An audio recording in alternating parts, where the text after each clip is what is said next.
যে সিদ্ধান্ত দিয়েছে ওইটাই ফাইনাল। ও আপনার বিয়ে করবে। আপনার মুখের কথাই তো হবে না, যে বিয়ে করবে তার মুখ থেকে শুনতে হবে, তাহলে জিজ্ঞেস করে। না বাবাজি, ওর বাপের মুখে কেউ কোনো কথা বলে না, নিশ্চিন্তে থাকতে পারবে।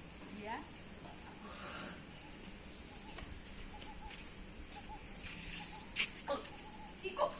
এই, এর কি সমস্যা? এমনি বমি করতেছে কেন? স্যার হয়েছে কি, ওই আপামনি তো গতকাল রাতে ঠিকমতো ঘুমায় নাই, আর রাতে কোনো কিছু খায়ও না। মনে হয় কি আপামনির পেটে গ্যাস হয়েছে, ও কারণে বমি করতেছে। হ্যাঁ বাবাজি, ওরা একটা থেকে করতেছিল যে শরীরটা ভালো না, তার কিছু খাওয়ার দরকার। গ্যাস হচ্ছে, এই ওই দিক দিয়ে না, ওই দিকে উল্টা দিকে কেন, সামনে দিয়ে বলতে হবে এইভাবে। হ্যাঁ যাই, আরে যাবেন না তো, ঘুরে ডায়লগ দেন। যাই রোলিং। না গ্যাস হচ্ছে তো, গ্যাস হচ্ছে বাবাজি, গ্যাস। উল্টা পাল্টা বুঝতেন? হ্যাঁ, আমরা বুঝি না, আমরা পুরো দুনিয়া চড়াই খাই।